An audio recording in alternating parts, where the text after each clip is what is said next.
25 қараша күні елде корпоративті хатшылардың кәсіби мерекесі тойланады.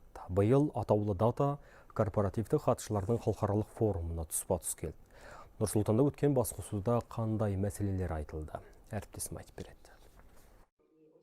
Корпоративті хатшы ұғымы қалың бұқараға таңсық болуы мүмкін, алайда атқаратын қызметі таудай. Қарапайым тілмен айтсақ, компания басшылығы мен атқарушы құрылым арасын жалғап жатқан көпір іспетті. Биыл дәстүрлі форум осы бір мамандық иелерінің әлеуетін арттыру мәселесіне арналды. Іс-шараға еліміздің әр түкпірінен ірілі-ұсақты компаниялардың 150-ге жуық өкілі қатысты.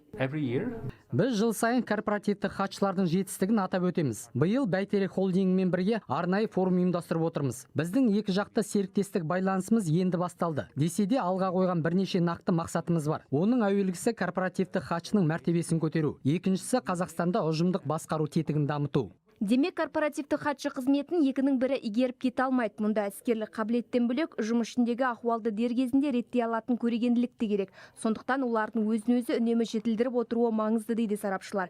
Бүгінгі басқосудың көздегені де осы: мамандардың өзара тәжірибе алмасып, тың ақпаратпен бөлісуіне жағдай жасау. Корпоративный секретарь 2021. Менің ойымша, 2021 жылдың корпоративтік хатшысы директорлар кеңесінің жұмысын үйлестіріп қана қоймай, компания ішіндегі ұжымдық басқаруды дұрыс жолға қоя алуы тиіс. Ол үшін талмай еңбектеніп, үнемі ізденіс үстінде жүру керек. Бүгінгі басқосуда корпоративтік хатшылардың білімін жетілдіріп, кәсіби қарымын арттыратын түрлі тақырыптар қозғалды. Бәйтерек холдингі мен Астана қаржы орталығы мұрындық болған форум шеберлік сабағымен жалғасты. Сондай-ақ арнайы байқауда үздік корпоративтік хатшылар анықталып, естелік сыйлықтар табысталды. Назерке Тоғжан, Жандос Бетабаров, Хабар 24.